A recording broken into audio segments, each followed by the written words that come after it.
Rencontre. Une émission de Jean Corcos consacrée à la connaissance du monde musulman.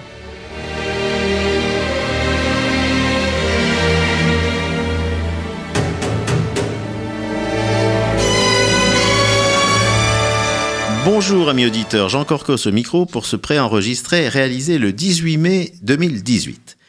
Bonjour monsieur Ali Delamarie. Bonjour. Alors monsieur Delamarie, vous êtes un diplomate puisque vous représentez en France le gouvernement régional du Kurdistan d'Irak. Merci d'avoir accepté notre invitation. Je me permets juste quelques mots d'introduction pour bien cadrer cette interview. Les Kurdes sont, selon les estimations, entre 30 et 40 millions. Ils vivent dispersés, sans État indépendant, entre 4 pays du Moyen-Orient, la Turquie, où ils sont les plus nombreux, la Syrie, nous en parlerons dans une prochaine émission, l'Irak, où ils sont environ 5 millions, et l'Iran.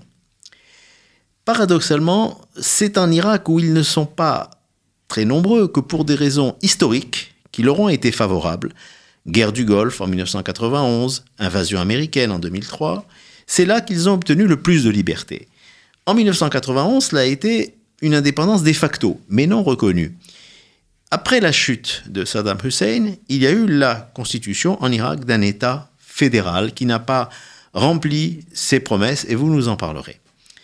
Et puis, se trouvant devant une impasse, le gouvernement autonome du Kurdistan a organisé un référendum sur l'indépendance le 25 septembre 2017. Et le oui l'a emporté à une écrasante majorité de plus de 90%. Mais immédiatement, vous avez été soumis à des représailles de la part du gouvernement de Bagdad. Vous nous raconterez cela.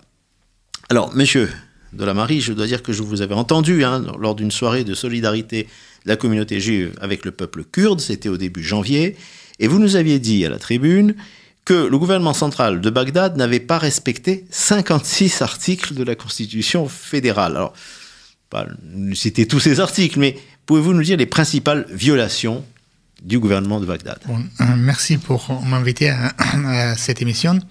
Vous savez très bien, en 2003, après la chute de Saddam, tout le monde a l'espoir de créer un État irakien fédéral, pluralisme et la démocratie pour tout le monde. C'est grâce aux Kurdes qui volontairement ont retourné à Bagdad pour créer cet État. On a pu, avec les Irakiens, de faire une constitution qui a voté par 80% des populations irakiennes. Et l'unité de l'Irak dépend de cette constitution. Malheureusement, jusqu'à maintenant, l'État irakien n'a pas respecté cette constitution.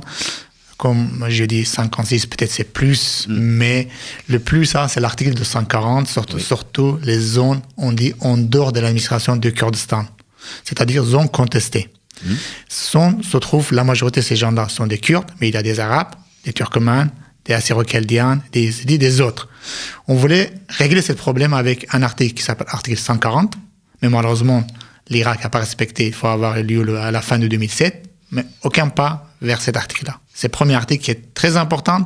La stabilité d'Irak dépend de cet article-là. Jusqu'à cet article ne sera pas appliqué, l'insécurité, l'instabilité existera en Irak toujours. C'est-à-dire de consulter finalement la population dans ces zones-là. Exactement, c'est la population de ces zones-là qui décide pour leur avenir. Ni le gouvernement régional de Kurdistan, ni les Irakiens. C'est leur population qui décide. Alors, on va justement en parler parce que parmi les contentieux, donc sur ces zones, il y a le statut futur de la ville de Kirkouk. Pour situer pour nos auditeurs, c'est une ville qui a plus d'1 million d'habitants. Et surtout, c'est le cœur d'une région qui est très riche en pétrole. Alors, les Kurdes la revendiquent pour des raisons historiques. Il y a aussi l'aspect population majoritaire qui rentre en ligne de compte. Et comme vous venez de le dire, un référendum devait être prévu, mais il n'a pas eu lieu. Alors, il se trouve que les forces kurdes l'ont conquise, parce que c'est au moment de la guerre contre l'État islamique, puis ça a été reconquis par l'armée irakienne, après votre référendum au niveau du gouvernement central du Kurdistan. Est-ce que vous pouvez nous raconter ce qui s'est passé à ce moment-là ? Comment s'est tombée cette ville ? Vous savez, c'est pas Kirkouk. Il y a une région qui s'étend de nord jusqu'à sud. C'est à peu près la moitié de la région du Kurdistan. Ces zones-là, sont des zones géographiquement, historiquement, c'est des Kurdistanais. Ça, on ne négocie pas sur ça. On négocie sur l'administration. Parce que depuis 1991, ces zones-là est administrée par le gouvernement irakien.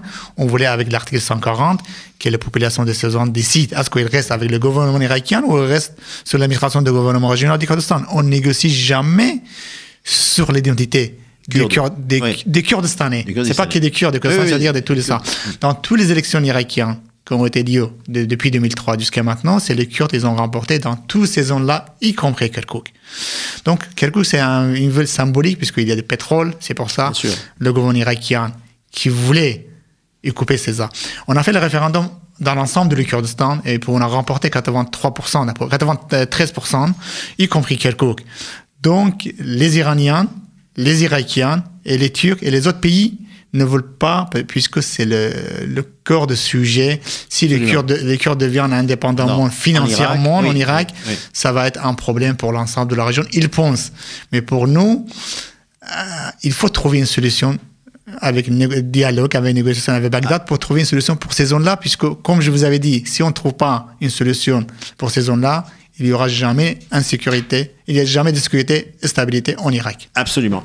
Alors, pour revenir à ce qui s'est passé, je dirais, militairement, et je reviens toujours à cette conférence, donc, qui est très intéressante du début du mois de janvier, vous nous aviez raconté qu'en fait, l'armée irakienne, c'était des milices chiites, donc soutenues par l'Iran, qui ont un armement américain, c'est ça le pire, et ce sont elles qui ont conquis la ville. Mais vous aviez aussi dénoncé une trahison de certaines forces kurdes. Alors, elles sont proches d'un parti qui s'appelle l'UPK, qui est rival de celui qui gouverne, donc au gouvernement régional.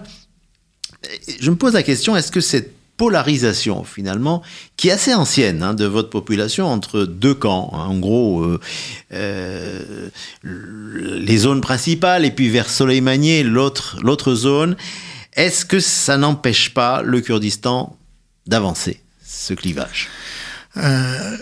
Il faut dire la vérité, on a un problème, on n'est pas unis au sein des Kurdes d'Irak, malheureusement, donc c'est un grand problème, grand obstacle pour nous, donc on est en train vraiment de régler ce problème-là, donc avec une politique de réconciliation nationale au sein du Kurdistan.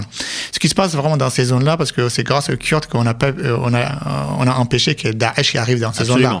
On a protégé, mais malheureusement après, les milices chiites, vous savez très bien, c'est la mobilisation populaire, c'est des milices chiites qui a été créées pour la guerre de Daesh, et il faut disparaître après la guerre. La guerre est finie. Oui, tout à fait. Mais on sait très bien que c'est pas le cas. Et puis on a pensé qu'après Daesh, ils vont nous attaquer. C'est pour ça qu'on a fait le référendum, pour qu'on puisse faire le référendum dans l'ensemble du Kurdistan, y compris ces zones-là. On a pu, heureusement.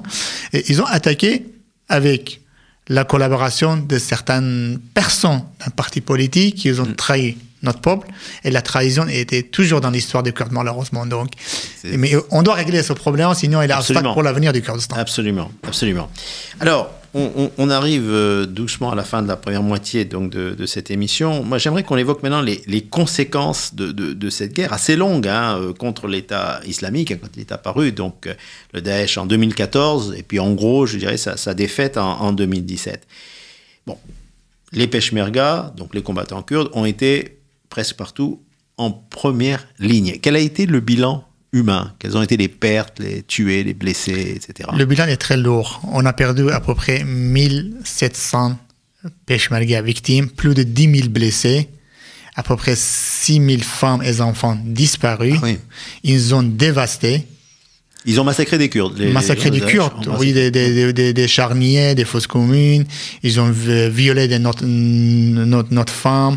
Et puis vraiment un bilan très, très lourd, économiquement, politiquement, géographiquement, mais psychologiquement aussi. Absolument.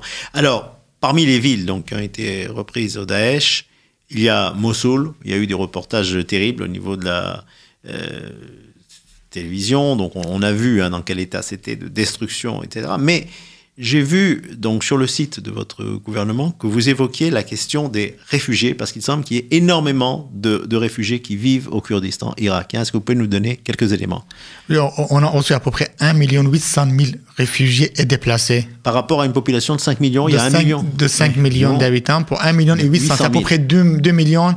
Et c'est énorme. Parmi ça, il y a 1 200 000, c'est des sunnites, dans la zone de Mossoul et de Diyala en bas qui sont venus. 300 000, c'est des réfugiés syriens qui sont là depuis 2011. Et puis d'autres déplacés réfugiés de Kirkuk, de Mossoul, de Shingal, de Yazidi. Et tous les chrétiens d'Irak aujourd'hui, ils sont au Kurdistan. Donc c'est très difficile, c'est une charge très lourde pour notre gouvernement. Il n'y a pas beaucoup d'aide internationale puisque c'est l'État qui travaille avec l'État, avec le gouvernement irakien. Et l'Irak, il empêche, met d'obstacles pour ne pas aider leur vraie population, c'est des réfugiés déplacés irakiens qui sont dans... Donc en résumé, vous avez récupéré finalement des populations qui ne sont pas kurdes, qui sont arabes, de toutes les confessions, hein. Il y a beaucoup de chrétiens, des yézidis, etc. C'est vous qui avez toute la charge financière et le gouvernement Bagdad ne vous aide pas. Jusqu'à maintenant, même pas, il n'a pas aidé un centime. C'est quelques organisations internationales, des Nations Unies et les pays européens qui aident, mais ce n'est pas suffisant. C'est le gouvernement régional du Kurdistan qui prend en charge la majorité de ces charges-là. Ah ben, écoutez, c'est très important que vous nous l'ayez dit parce que c'est une information qu'on n'a pas tellement, qu'on ne lit pas tellement dans les médias et je suis très content qu'on ait pu l'évoquer donc lors de cette interview. Revenons donc sur le référendum donc sur l'indépendance de la fin du mois de septembre. Il a eu des conséquences terribles. On a parlé de la chute de Kirkuk, hein, donc par un coup de force militaire. Il y a eu donc immédiatement après la chute drastique des exportations de pétrole. Est-ce que vous pouvez déjà nous donner des chiffres? Combien vous avez été privé finalement de cette richesse pétrolière suite à la chute de Kirkuk? Parce que selon la constitution irakienne, le pétrole appartient à toutes les populations irakiennes. Mmh. Donc c'est nous qui les Kurdes qu'on a protégé Kirkuk, les puits pétroliers contre Daesh. Et puis avant de Kirkuk, on a exporté à peu près 600 000 barils par jour. Aujourd'hui, c'est la moitié. Donc, c'est-à-dire qu'on a perdu la moitié aujourd'hui pour le gouvernement régional du Kurdistan, puisque Bagdad a coupé le budget du Kurdistan depuis le février 2014. Il n'a pas versé même un centime. Ah oui. Donc, selon la constitution irakienne, les ressources naturelles appartiennent à toutes les populations. Il faut distribuer une répartition équitable. Oui. Équitable pour toutes les populations et on est pour ça. Donc, si Bagdad respecte la constitution, on n'a pas de problème. Le gouvernement irakien ou le gouvernement de région du Kurdistan pour ensemble gérer ces ressources selon la constitution irakienne, l'article 212. D'accord. Alors, en plus, le gouvernement donc, de Bagdad avait imposé un blocus. Donc, il a empêché, évidemment, les deux aéroports, hein, votre capitale, donc Erbil, et la ville de Soleimani, de fonctionner. Où est-ce qu'on en est? Est-ce que ces aéroports fonctionnent à nouveau? Oui, heureusement, après le Premier ministre, c'est ça là, un problème, parce que c'est un Premier ministre qui décide pour l'aéroport, donc c'est pas un fédéralisme. Donc, un État fédéral doit pas que le pouvoir maintienne dans une seule main, comme le Premier ministre. Bien sûr. Mais heureusement, après beaucoup de négociations, beaucoup de pressions de comité international sur le gouvernement irakien, les aéroports sont ouverts depuis 1 mois et demi. Donc maintenant, les vols, ils ont repris. Donc il y a eu quand même une intervention positive, on va dire à la fois négative au départ, c'est-à-dire qu'on a vu l'Union européenne et les États-Unis, etc., dire non, il n'est pas question d'accepter ce résultat du référendum, mais en même temps, ils ne veulent pas que vous soyez étranglés complètement. Non, les référendums, c'est notre droit. Les Kurdes, ils ont le droit de faire un référendum comme tous les peuples. Donc c'est une autre chose. Et on n'a jamais demandé qu'on va déclarer un État après le référendum, tout de suite. On va toujours dire qu'on va négocier avec Bagdad pour trouver une solution, parce que puisqu'on est en impasse avec l'Irak, le système fédéral a échoué en Irak. On doit trouver une autre solution avec l'Irak. Et malheureusement, donc la communauté internationale et les autres, ils ont pris autrement. C'était pas Ils ont pris dans le sens que vous avez fait un coup de force pour quitter l'Irak. Tout à fait, mais on dit aujourd'hui, on va arriver dans une négociation avec Bagdad pour trouver une solution, de trouver cette impasse, parce qu'on ne peut pas continuer comme ça, un gouvernement qui ne paye pas le budget, qui coupe le budget, qui ne respecte pas la Constitution. Alors, justement, la population, donc le gouvernement régional, a souffert. On a quand même une certaine forme de détente actuellement. Et il y a donc peut-être possibilité de discuter un compromis. Alors déjà, est-ce qu'un compromis qui serait entre le fédéralisme et l'indépendance, est-ce que vous seriez prêt à l'accepter? On a participé à l'élection irakienne qui a eu lieu il y a quelques jours.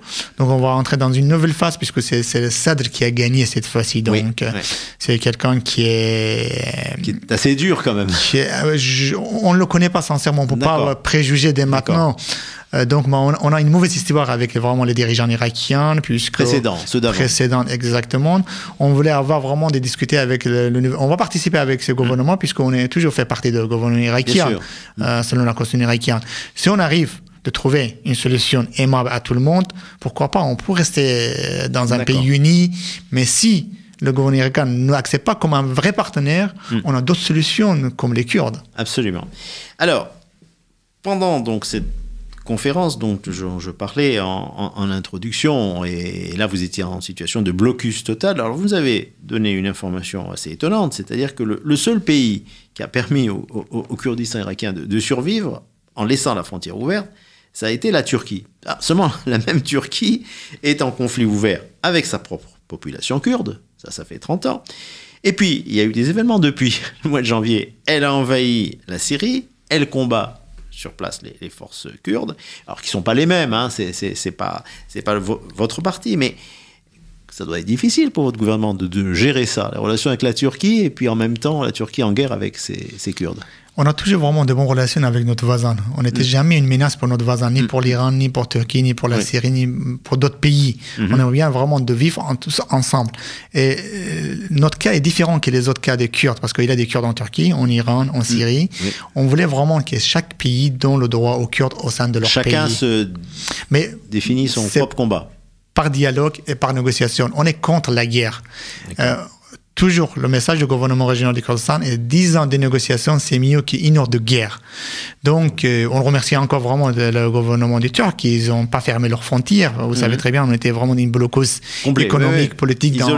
Isolé. On était isolé du monde. Donc, la Turquie, c'était le seul pays qui n'a pas fermé leurs frontières. C'était vraiment une chance pour nous, comme les Kurdes d'Irak, qu'on a pu surmonter ce problème-là. Aujourd'hui, on voulait vraiment avoir encore, même si la situation diplomatique et politique avec les Turcs est suspendue jusqu'à maintenant, mais les liens commerciaux et économiques existent. Et heureusement, l'Iran aussi a réouvert leurs frontières. Et aujourd'hui, la situation, on peut dire, est normalisée. Alors, pour revenir à ce référendum, et surtout le fait que aucun pays étranger, finalement, alors, encore une fois, vous avez bien expliqué, c'était pas on veut être indépendant tout de suite, si on veut donner notre avis, mais enfin, il y a eu une réaction assez négative de la communauté internationale. Et là, je voudrais évoquer l'intervention, donc, lors de la soirée dont je parlais, de Joël Rubinfeld. Alors, pour le présenter pour nos auditeurs, Joël Rubinfeld est une personnalité politique belge, et il a créé la Jewish Coalition for Kurdistan. Alors, une sorte de lobbying, un petit peu pour défendre votre cause. Bon, il a évoqué lors de cette soirée, donc Joël Rubinfeld, les similitudes entre les destins du peuple kurde, du peuple juif, mais il a évoqué aussi l'expérience d'Israël en disant, en 1948, ça avait été mieux préparé parce que plusieurs puissances avaient été un petit peu travaillées au point de vue lobbying depuis des années. Et finalement, il y a eu la reconnaissance assez rapide. Qu'est-ce que vous en pensez ? On ne peut pas comparer vraiment le cas israélien avec le cas des Kurdes. C'est deux cas totalement différents de l'un ou de l'autre. Parce qu'on est partagé en 4 parties depuis 100 ans. Oui. Première chose. Deuxième chose, le lobby kurde n'est pas très fort à l'extérieur. Pourquoi ? C'est une question qu'on se pose à nous-mêmes aussi, malheureusement. Donc. Et puis, comme je dis, qu'on a un autre défaut, qu'on n'est pas unique, comme les Kurdes, même aux Kurdes d'Irak, Kurdes de Turquie, Kurdes d'Irak et Kurdes de Syrie. Donc, on doit d'abord de résoudre ce problème-là pour nous-mêmes à l'intérieur des Kurdes. Et deuxième chose, de travailler plus dans le lobby à l'étranger. C'est plus important pour notre avenir. Et puis de discuter d'autres pays qui n'est pas une menace ni pour nos voisins, ni pour la communauté internationale, parce que les Kurdes, c'est un peuple. Le peuple kurde, c'est un peuple qui aime la paix, qui aime la stabilité, qui aime cohabiter. Vous savez très bien, tous les composants irakiens, les minorités ethniques, religieuses, cohabitent ensemble depuis 100 ans au Kurdistan sans aucun problème. Comme on a accueilli 1,2 million déplacés sunnites irakiens, qui la plupart de leur famille est au sein de Daesh. Donc on a une politique de réconciliation, pas de politique de vengeance. C'est pour ça qu'on a réussi. On va réussir aussi, en espérant qu'un jour, Kurdes aussi, avoir un pays comme les autres, puisque c'est une nation de 40 millions d'habitants, sans État. Souvent, je dis, quand on n'a pas un État, c'est-à-dire c'est un enfant qui n'a pas une mère. Donc, un État, c'est très important. Et puis, un État kurde favorise vraiment la démocratie, favorise la stabilité, la sécurité dans la région. C'est au contraire que les gens qui pensent qu'il va être une facteur d'instabilité, c'est au contraire, c'est une facteur de stabilité. Alors, toute dernière question, et il nous reste un peu plus de 2 minutes seulement. Bien sûr, les relations du peuple kurde avec les Juifs et Israël. J'avais moi-même participé donc comme conférencier. J'avais dit qu'il y avait des différences quand même entre l'histoire du Kurdistan irakien, qui est très particulière avec les Juifs, où il y avait une communauté juive importante qui n'existait pas dans les mêmes régions en Turquie et en Syrie. Mais il y a eu aussi des manifestations d'amitié envers Israël, le public de la population du Kurdistan irakien. Mais c'est difficile d'avoir des relations ouvertes parce qu'il y a quand même l'hostilité de la région quand même qui existe vis-à-vis d'Israël. Est-ce que peut-être une évolution des populations arabes, je pense en particulier des pays du Golfe, qui ont maintenant des relations assez cordiales avec votre gouvernement du Kurdistan, est-ce que ça peut aider? Est-ce que peut-être cette normalisation que tout le monde espère peut se faire et vous aider à avoir des relations plus ouvertes? Vous savez, l'Israël, c'est un pays qui est reconnu par les Nations Unies. Oui. Beaucoup des pays arabes qui ont de bonnes relations avec l'Israël. Voilà. On aimerait bien aussi avoir des relations comme les autres pays. Donc, mais malheureusement, on est dans une zone géopolitique et politique très difficile, Moyen-Orient et Proche-Orient, vous savez très bien, c'est pas facile vraiment. Et ces gens-là, ils ont besoin vraiment de comprendre qu'est-ce que c'est la démocratie, qu'est-ce que c'est la relation internationale. Pourquoi on peut avoir vraiment de bonnes relations avec tous les pays arabes, qu'on a de bonnes relations avec les pays arabes, les pays voisins, la Turquie, l'Iran, la Syrie. On peut avoir aussi de bonnes relations avec l'Israël, qui est un pays reconnu, comme je dis, par Israël. Et puis, il y a beaucoup de Kurdes juifs qui habitent en Israël, à peu près, dans les années 48, qui sont partis en Israël. Donc, ça peut faire encore plus un lien. Eh bien, merci, monsieur Ali Delamari. L'émission file toujours trop vite. C'était très intéressant. Merci à mes auditeurs donc de nous avoir suivis et je vous donne rendez-vous dans 15 jours. Au revoir.